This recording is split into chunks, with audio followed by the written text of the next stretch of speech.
Ce sujet-là, je demande que les gens suivent très bien. Parce que chaque fois, on finit pas un problème, c'est eux qui rentrent dans un nouveau problème.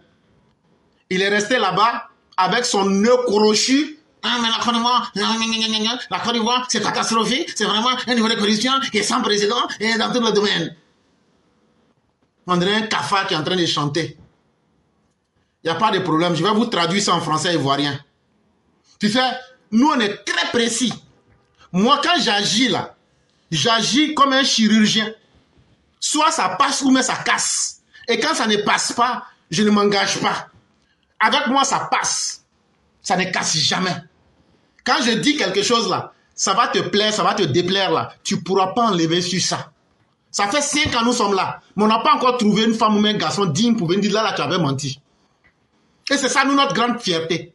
Nous ne sommes pas là pour mentir aux gens. Nous ne sommes pas là pour tromper les gens. Ce sujet-là, suivez très bien.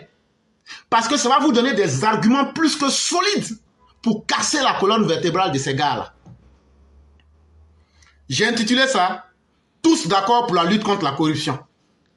Enfin, toute la Côte d'Ivoire vient d'être d'accord qu'il faut maintenant lutter contre la corruption. Ah oui, ça c'est avec beaucoup de joie que nous avons appris cela. Finalement, le 16 mars 2025, aujourd'hui c'est le 17 mars, ça veut dire hier, 16 mars 2025, Chaka Dian était à Paris. Il dit qu'en Côte d'Ivoire, là, que c'est catastrophique. Il y a vraiment un niveau de corruption qui est sans précédent dans tous les domaines. Il dit la corruption qui est en Côte d'Ivoire, là, il dit non, on ne peut même pas parler de ça. Il dit c'est trop. Il dit c'est trop. Il dit c'est trop jusqu'à c'est dépassé. On ne peut même plus parler de ça. Il dit ah. Il dit même c'est devenu catastrophe. Il dit c'est gâté, c'est glisio complètement. On dit il n'y a pas de problème. Mais bien avant lui, le 3 mars 2025, il y a Jean-Louis Billon qui disait aussi sur sa page Facebook, moi je vous ai dit, on vous suit vous tous, que la Côte d'Ivoire perd 4% de son PIB à cause de la corruption, soit 1300 milliards de francs CFA par an. Et lui veut contribuer en s'attaquant aux plus gros poissons. Il dit donc que la richesse qui est produite par les Ivoiriens en une année là, tous les Ivoiriens qui travaillent, tous ceux qui sont en Côte d'Ivoire étrangers, tout qui travaillent là, tout travail que tu as fait sur une année là, quand on prend pour tous les travailleurs et puis on met ensemble et puis on calcule là, l'argent qu'on gagne là, c'est ça qu'on appelle PIB. Il dit il y a 4% de cet argent là qui va dans la corruption. On lui a dit c'est combien? Il dit ça fait 1300 milliards. Il dit donc quand lui va venir là, lui va s'attaquer à tous les babatiers qui sont en train d'aider à faire la corruption. On dit ça aussi, c'est pas mal. Mais bien avant lui encore, le 1er mars 2025, vous voyez que je suis très précis. Le 1er mars, c'est Laurent Laculotte, le ver de terre qui porte un masque de faux dieu, un dieu impie. Laurent Gbagbo, lui aussi, à sa manière, il disait ceci. C'était pour lui une manière de lutter contre la corruption. Vous voyez aujourd'hui à Abidjan, les gens qui ne sont pas ivoiriens, ils fraudent pour avoir la nationalité ivoirienne. Et une fois qu'ils ont la nationalité ivoirienne, ils fraudent pour avoir la terre. Bon. Je vous ai pris 3 personnes qui ont dit des choses. Est-ce que le gouvernement du président Ouattara a eu à faire des grandes déclarations ou bien a pris des actions? Bon, tous ceux qui ont parlé là, ils ont dirigé avant le président Ouattara. Et donc, de tout ce que nous venons d'entendre, ce qui est intéressant, c'est que finalement, enfin, en 2025, Thiam, Billon, Gbagbo rejoint le président Alassane Ouattara dans sa lutte contre la corruption. Ça a un grand mérite. Au moins, ça veut dire qu'ils reconnaissent qu'il y a un problème. Mais là où le régime d'Oufo-Boigny n'avait pas pu combattre les grilleurs d'arachide, où Oufo même a dit, finalement, tellement la corruption était grave là, il ne faut pas regarder dans la bouche de grilleurs d'arachide. Celui qui est devant l'argent public là, quand il vole là, il faut faire semblant de ne pas le voir. C'est Ouattara qui est venu et qui a commencé à combattre ce phénomène. Là où le régime de Bédié, et dans ce même régime où Tidjane Thiam était le ministre du plan et du développement, où ils étaient englués dans les détournements. Et quand les experts du FMI sont venus leur rappeler que vous aviez fait trop de détournements, vous avez détourné les 18 milliards de l'Union européenne, vous aviez pris les caisses de l'État, Bédié est en train de dilapider les fonds, Chakadjan est en train de donner les marchés à des étrangers. Quand les Blancs, les experts du FMI leur ont dit ça, ils disent, mais nous on s'en fout des petits commis de la finance mondiale. Nous on s'en fout que vous nous rappeliez que la Côte d'Ivoire sous Bédié et sous Tidjane Thiam était à un très haut niveau de corruption. C'est Alassane Ouattara qui est venu et qui a réconcilié la Côte d'Ivoire avec les institutions financières internationales. Là où le régime de Laurent Gbagbo, qui dit que des gens fraudent la nationalité, et là où lui les a aidés, comme nous dit M. Émile Kima, lui Laurent Gbagbo les a aidés, sans même faire d'enquête de moralité. Il prenait la nationalité ivoirienne et puis il donnait à ses étrangers, des Burkinabés, des Maliens, des Guinéens. C'est aujourd'hui ces étrangers-là qui pensent que la Côte d'Ivoire, de la facilité et de l'insouciance va continuer. C'est ce régime de la refondation qui est venu pour faire des détournements massifs, au point même que le ministre de l'enseignement de l'époque, M. Amani, va dire que lui, il ne sera plus jamais pauvre de sa vie. À force d'avoir détourné, à force d'avoir pillé l'économie, le mérite du FPI-PPACI, c'est d'avoir fait de la Côte d'Ivoire un pays pauvre très endetté. Et en plus de cela, un pays infréquentable, comme leur disait leur ami français à l'époque, qui plus tard va devenir président de la France. Tellement ils avaient érigé la corruption en méthode, le régime du PPACI-FPI était devenu un régime infréquentable, un régime qui se plaisait du fait qu'ils ont rendu la Côte d'Ivoire pays pauvre très endetté. Et de tous ces régimes que je viens de vous citer, c'est le régime du président Alassane Ouattara qui, lorsqu'une fois parvenu au pouvoir, le 11 avril 2011, prend le taureau par les cornes pour dire ce qui s'est passé auparavant là, c'est grave, mais nous on va assumer ça aujourd'hui. Et on va essayer de mettre fin à ça. Donc quand on voit aujourd'hui un Sénégalais égaré dans la nature venir dire qu'il y a la corruption en Côte d'Ivoire, on dit bien, si vous m'avez bien écouté, lui-même son grand-père a été incapable de combattre cette corruption-là. Il a dit de laisser les gens voler. Lui-même avec Bédié, on les a traités ici de personnes indignes parce que eux, ils ont pillé les fonds. Et quand les fonctionnaires les ont rappelés, du FMI les ont rappelés, ils ont insulté la Côte d'Ivoire et que le vol là, c'était une mesure, et je dirais même une valeur philosophique chez eux. C'est quand tu ne voles pas que tu n'es pas normal. Et je viens de vous parler du PPACI-FPI. Donc quand vous faites ce bilan sombre, néfaste et négatif, c'est Alassane Ouattara qu'il eût fallu et que ces derniers viennent pour prendre les destinées de la Côte d'Ivoire à partir du 11 avril 2011 pour remettre la Côte d'Ivoire sur les rails. Ça, il faut que les uns et les autres aient le courage d'accepter que avant de parler là, parler est trop facile. Il faut aussi avoir le courage de se souvenir qu'il y a eu hier. Il faut se souvenir que vous avez dirigé. Et il faut faire le bilan aux Ivoiriens avant de sauter sur ce que vous voyez. C'est trop facile. Actuellement, on est en train de vous parler là. Qui a rendu la Cour des comptes viable? C'est le président Ouattara. Et qui parle de Cour des comptes parle de lutte contre les grosses têtes de l'État. Donc quand bien vient nous dire que lui va lutter contre les grosses têtes, ça se fait déjà. Et les autres qui ont critiqué là, Tidjane Thiam, il n'a pas de solution, il n'a pas donné de solution. Parmi les trois qui ont parlé, c'est Bion qui dit que lui, il va s'attaquer aux gros poissons. Mais déjà, ça se fait à travers la Cour des comptes. Déjà, le régime du président Ouattara est en train de digitaliser les services et les actes administratifs. Et il y a une campagne qui passe. Est-ce que tout récemment, on ne vous a pas dit que les certificats de nationalité, maintenant, on les fait en ligne? Tout ça, c'est pour lutter contre la corruption. Est-ce qu'on ne vous a pas mis en place le ministère de la bonne gouvernance et de la lutte contre la corruption? Ça, c'est du travail. Est-ce que tout citoyen aujourd'hui ne peut pas utiliser le SPAC pour essayer de dénoncer un acte de corruption? C'est possible. Est-ce qu'il n'y a pas de numéro vert en place? Mais tout ça, là, c'est avec le régime Ouattara que nous, on a vu ça. Et quand tu vas sur le portail officiel du gouvernement, quelle est la première phrase que tu vois?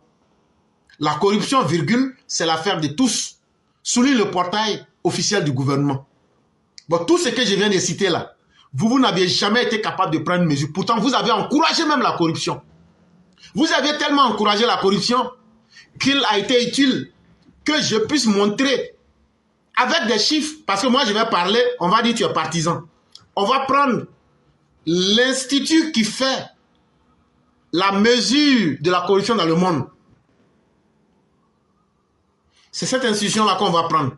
Elle s'appelle Transparency International. Elle s'appelle Transparency International. Si on est d'accord que eux ne vont pas soutenir Ouattara, ils ne vont pas soutenir X ou Y, on n'a qu'à faire le bilan de la corruption sur chaque régime. Mais on va prendre le soin d'épargner Félix Houphouët-Boigny. Mais si vous voulez qu'on aille plus loin, on peut jouer sur ce terrain avec beaucoup d'aisance. On va rappeler au Sénégalais Tidjane Thiam qu'en 1999, lorsque lui, Tidjane Thiam, il était ministre du Plan et du Développement et que Bédié était président de la République en Côte d'Ivoire, quand ils ont laissé le pays là, sur 180 pays, la Côte d'Ivoire était classée 75e. Et quelle était la note sur 100? On avait 26 sur 100. Et 26 sur 100, ça faisait que la Côte d'Ivoire était 75e sur 180 pays. Éclaireur, ce que tu dis là, est-ce que tu as la preuve? Oui. Attendez que je mette la preuve.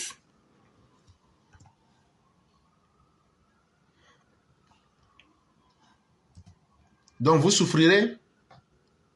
Ceux qui nous suivent, je vais mettre la preuve une fois. Je vais mettre 2 fois. Et je vais mettre chaque preuve 3 fois pour que des individus ne viennent pas dire non, on n'a pas vu. Ou bien non, on ne sait pas où tu avais mis. Je viens de mettre la preuve. Quand vous partez là-bas, et tout le monde doit être capable de voir ça dans les commentaires. Parce que moi, je vois ça dans les commentaires. Donc tout le monde, tous ceux qui sont dans les commentaires doivent voir les 3 liens que j'ai mis. C'est la même chose. Je vais mettre chaque lien 3 fois. Donc là, ceux qui doutent là, vérifiez dès cet instant. On est plus de 5000 personnes actuellement. Et il y a plein d'opposants parmi nous. Donc là, prenez le temps de vérifier. Et puis à l'instant T, là, dites c'est faux. N'attendez même pas les directs. Dites c'est faux. Et quand on va finir là, venez, vous mettez ça devant tout le monde là, pour m'humilier devant tout le monde. Ça fait 1. Je rappelle, la Côte d'Ivoire était classée 75e sur 180 avec un point, avec une note, pardon, de 26 sur 100.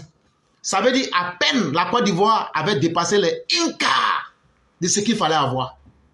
Ça, c'était le régime qui était dirigé par Tidjane Thiam, lui qui est un grand expert, un savant avec Bédié. Voilà leur bilan en termes d'indice de la corruption en Côte d'Ivoire. Ça, les preuves sont là.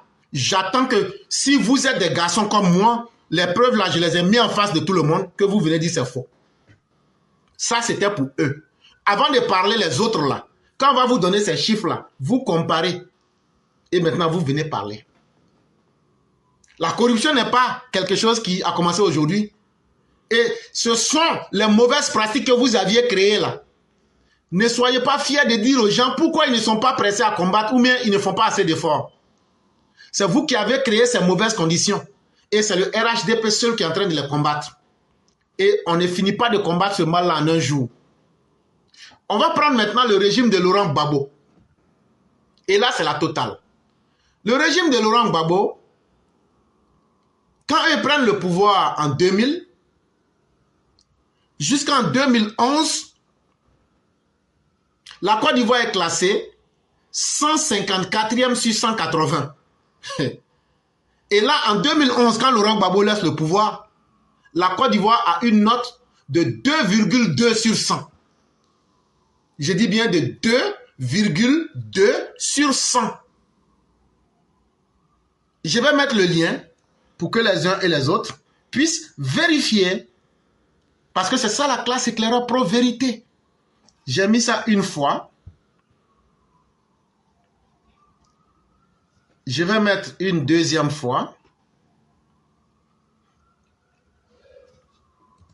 Je vais mettre une troisième fois.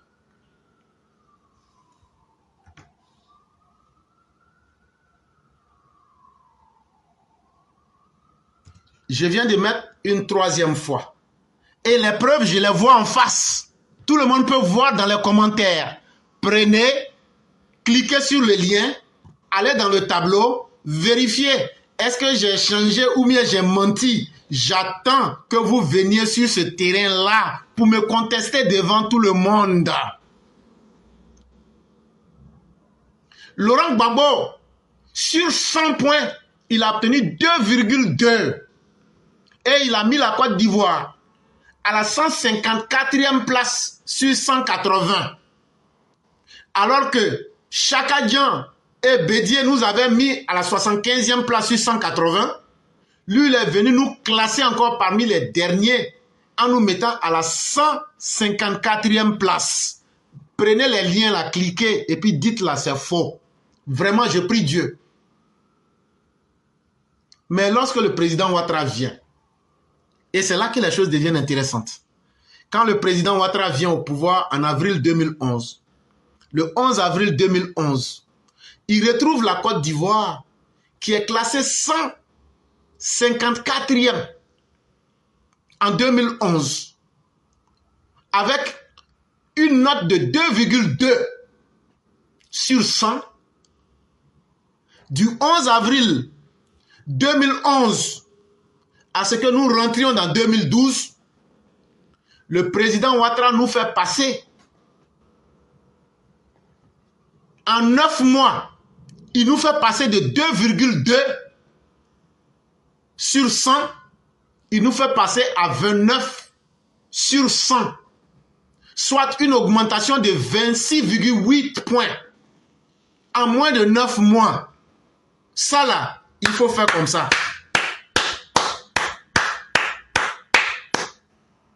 Ça, c'est du jamais vu. Ça veut dire qu'il nous prend dans un état catastrophique. En 9 mois, il nous fait quitter de 2,2 sur 100. Il nous fait passer en 9 mois de gestion. Il nous fait passer à 29 points sur 100. Une augmentation de 26,8%. Et lorsque, en 2012,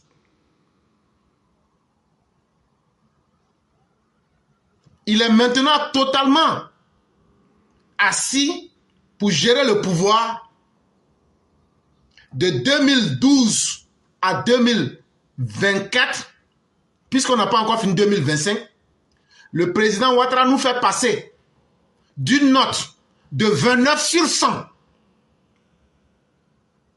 Le président Ouattara nous amène à 69 sur 100. Non, pardon, s'il vous plaît. 45 sur 100. 69, là, ça, c'est le rang. Je répète. Après avoir fait passer la note de la Côte d'Ivoire, quand il prend le pouvoir le 11 avril 2011, le régime Gbagbo a laissé une note de 2,2 sur 100, classant la Côte d'Ivoire comme le 154e pays le plus corrompu au monde sur 180 pays. En 9 mois, le président Ouattara nous fait passer de 2,2 sur 100 à 29 sur 100. Il obtient 26,8% en 9 mois. Quand il finit ça, on boucle l'année 2011. À partir de 2012 jusqu'en 2024, ça veut dire en 13 ans, le régime du docteur Ouattara obtient 16 points.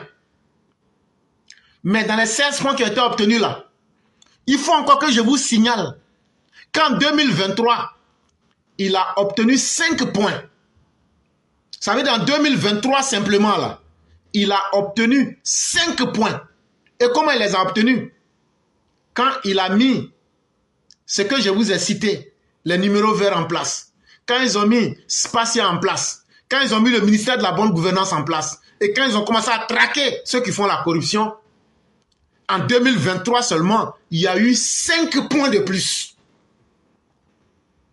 Maintenant là, est-ce qu'il n'y a pas un ministère de la bonne gouvernance en Côte d'Ivoire? Est-ce qu'à travers Spatia, on ne peut pas dénoncer? Est-ce qu'à travers les numéros verts, je vous prends par exemple le 1343, je vous prends par exemple le 100, je vous prends le 111. Quand tu dénonces là, est-ce que tes problèmes ne sont pas réglés? Est-ce qu'on ne se promène pas aujourd'hui dans les quartiers pour fermer les boutiquiers qui ne respectent pas les prix? Mais pourtant, on n'avait jamais vu ça avec les autres régimes. Les autres même disaient qu'il fallait laisser les gens voler. Si tu ne volais pas, c'est là que tu n'étais pas normal. Et aujourd'hui, pour aller plus vite, en 13 ans de gestion, la Côte d'Ivoire a aujourd'hui une note de 45 sur 100. Là où le régime de Chakadjan n'était même pas capable d'obtenir plus de 26 points sur 100, où le régime de Laurent Gbagbo n'a obtenu que 2,2 sur 100, le régime du docteur Ouattara, en 13 ans de gestion, nous fait passer du régime catastrophique de 26 points à 45 points. Et ça veut dire qu'il y a une grosse lutte qui a été menée contre la corruption. Mais eux qui ont installé la corruption, ils ont tellement ancré la corruption, ce n'est pas quelque chose qu'on peut combattre en un jour. Donc quand lui va s'asseoir le 16 mars 2025 à Paris pour essayer de ronronner, alors que lui-même il ne paye pas les impôts, lui-même il n'a aucune influence sur l'économie ivoirienne, on lui dit frère, ce que tu dis là, ça ne nous intéresse pas. Nous parlons des hommes qui font des actions. J'ai montré les liens pour tout le monde.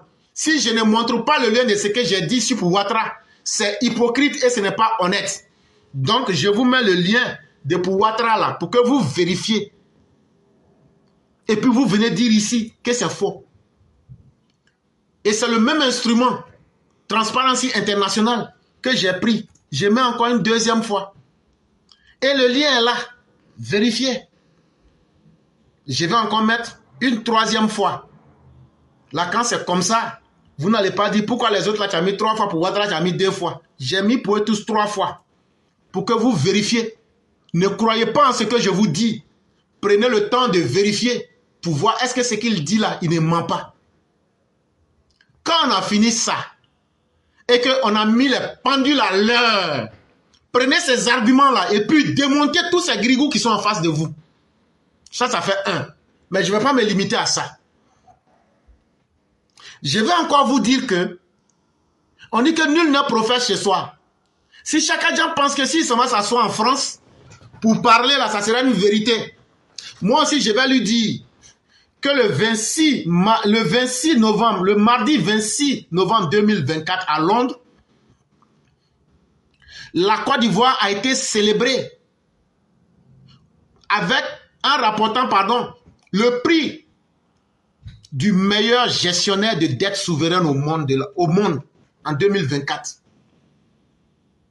Et on a reçu un prestigieux prix qui est donné par le magazine financier qu'on appelle Risk, International Risk. La Côte d'Ivoire a remporté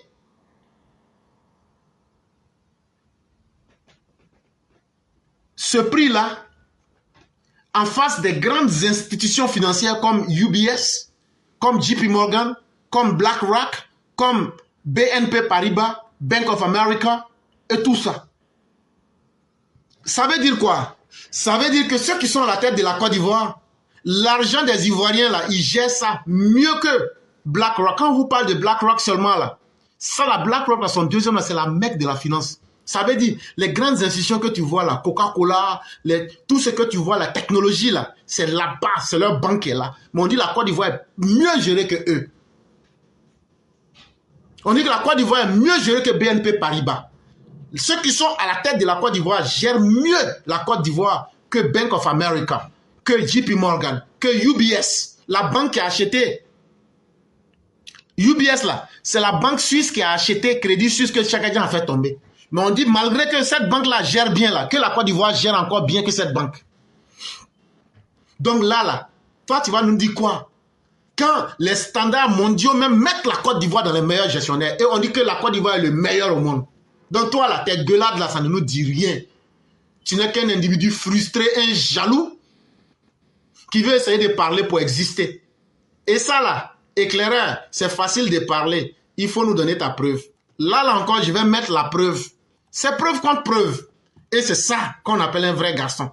Donc je vais mettre la preuve par 3 fois pour que ceux qui veulent douter, il a beaucoup parlé, il n'a rien dit là. Voilà ça une fois.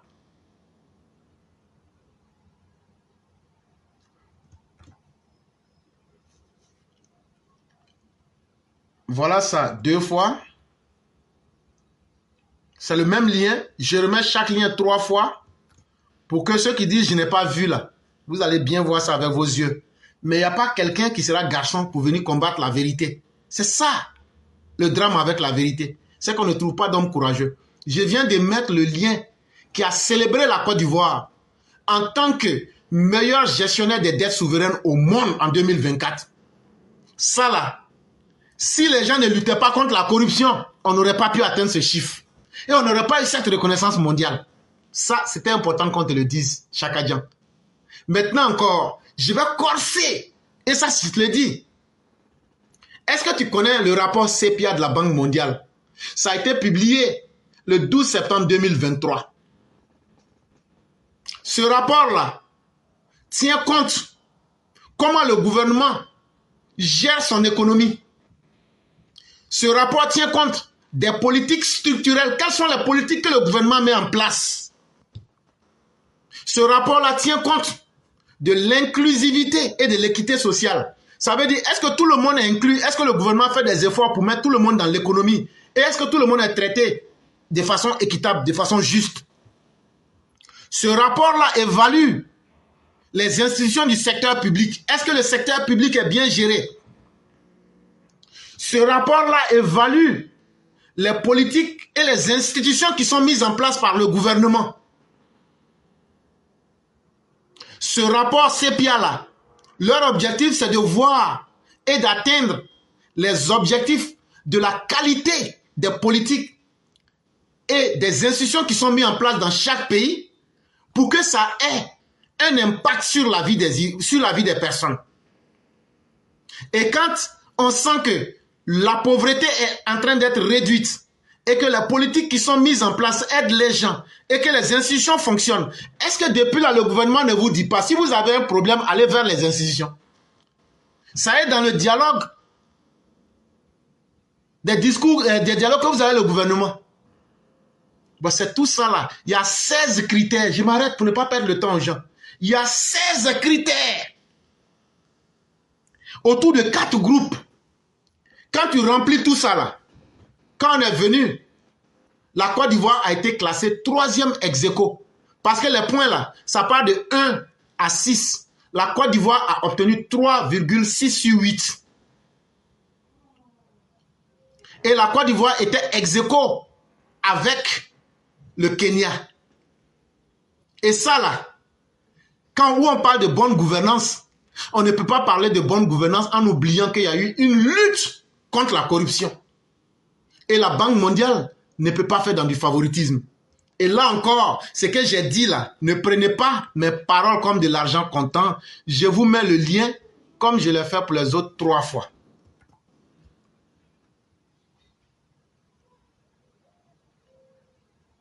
Et donc, voilà ça une fois.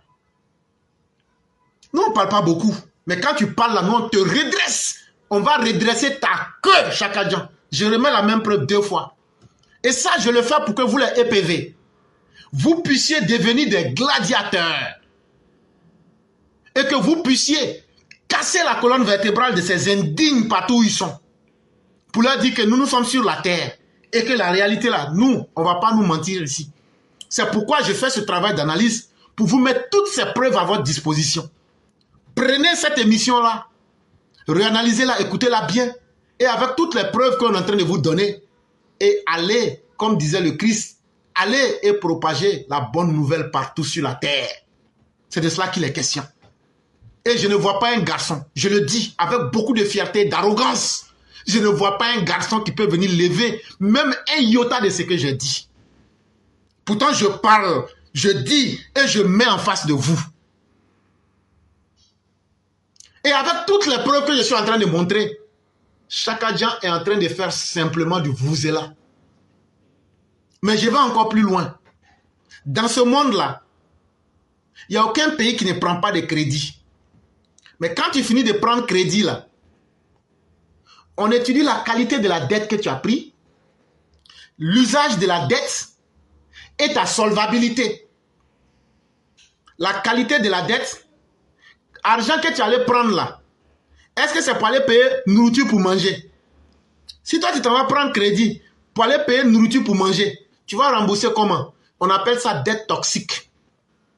Mais quand tu vas prendre l'argent pour investir dans l'économie, pour réaliser des bénéfices, on appelle ça un investissement garanti. Parce que c'est adossé à quelque chose.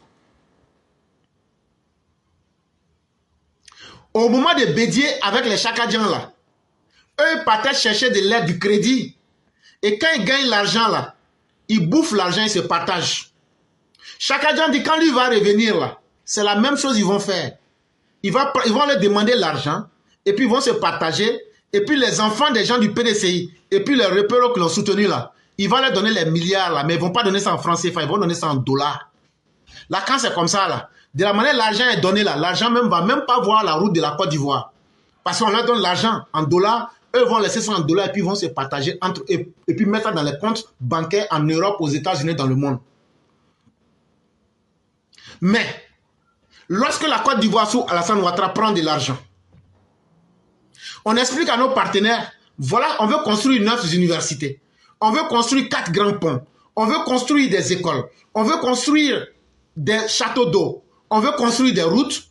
Les gens disent oui, cette dette-là, elle est adossée à quelque chose de réel qui peut rembourser, qui peut vous permettre de rembourser. C'est ce qu'on appelle la qualité de la dette. Maintenant, il y a la gestion de la dette. Quand on finit de te donner là, et puis tu as réalisé ce que tu dis là, comment tu gères ça pour pouvoir payer le crédit? On appelle ça la gestion de la dette.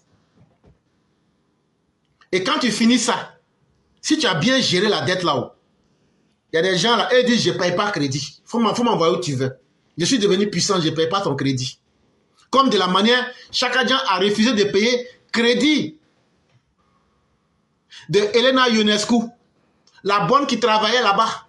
Et puis, son compagnon garçon là. Ils ont séquestré la femme là. Et puis, ils disent, on ne paye pas. On ne paye pas l'argent qu'on te doit. Ça, on dit que tu n'es pas solvable. Exemple, Chakadjan n'est pas solvable. Il n'arrive pas à payer l'argent de la bonne. On dit que tu es insolvable. On dit que tu n'es pas crédible. Et donc, quelqu'un qui dit, comme je suis devenu puissant, je ne paye pas là. Tu n'es pas solvable. Maintenant là, la Côte d'Ivoire n'a jamais eu un défaut de paiement. Ça, c'est un. Ça veut dire, crédit que la Côte d'Ivoire a pris là, il n'y a jamais eu retard. Et en plus, les grandes institutions qui sont très neutres et très indépendantes, qu'est-ce qu'elles disent de la Côte d'Ivoire? Il y a 3 grandes institutions. Il y a Fitch Rating, il y a Moody's et puis il y a Standard & Poor's. Le 2 août 2024, Fitch Rating dit que la Côte d'Ivoire, en matière économique, c'est une perspective stable avec BB-. Moody's nous dit le 1er mars 2024 que nous sommes dans une perspective BA2, c'est-à-dire perspective positive, ce qui est encore mieux que la perspective stable. Et le 18 octobre 2024, Standard & Poor's vient nous dire que la Côte d'Ivoire, qu'il y a deux pays en Afrique, tellement leur économie est bien gérée là, que c'est la Côte d'Ivoire avec le Botswana, qu'on est au même niveau que le Brésil, qu'il n'y a rien à dire. Qualité de la dette impeccable, utilisation de la dette impeccable, crédibilité impeccable. Et ce que je vous dis, ça peut ne pas te plaire, mais je te mets encore les liens de ce que j'ai dit, parce que je n'invente pas les faits, parce que je ne suis pas dans les affabulations, je ne suis pas dans la haine pour mentir, et j'ai ma dignité à défendre. Donc là, je mets le lien 3 fois. Tu vas voir encore, ça ne va pas te plaire. Mais ça là, la faute c'est à la vérité. La faute c'est pas à moi. Et donc, ça fait maintenant 2 fois. Et une 3e fois pour terminer. Ok. 3 fois, c'est mis. Et donc, vous devrez être capable de voir comme les autres. Ça veut dire chaque preuve que j'ai donnée, j'ai pris le soin de mettre la même preuve 3 fois. C'est ça qu'on appelle un vrai garçon. La Côte d'Ivoire et la corruption. Mais il faut donner les chiffres, il faut prouver. Il faut prouver qu'il n'y a pas d'effort qui est fait. Il faut prouver que vous aviez mieux géré la Côte d'Ivoire que les autres. Ou bien il faut prouver en disant la vérité aux Ivoiriens. Et c'est ça, nous, notre rôle. Et on a expliqué simplement et clairement. Après, je vais découper ça là pour mettre encore. Et je demande à tout le monde de vérifier ce que j'ai dit. Tous les liens que j'ai mis, faites à cause de Dieu. Si j'ai menti, même si un virgule, venez, dites ça aux gens ici. Dites ça aux gens avant qu'on ne quitte. Et c'est là qu'on sait qui est sérieux et qui n'est pas sérieux.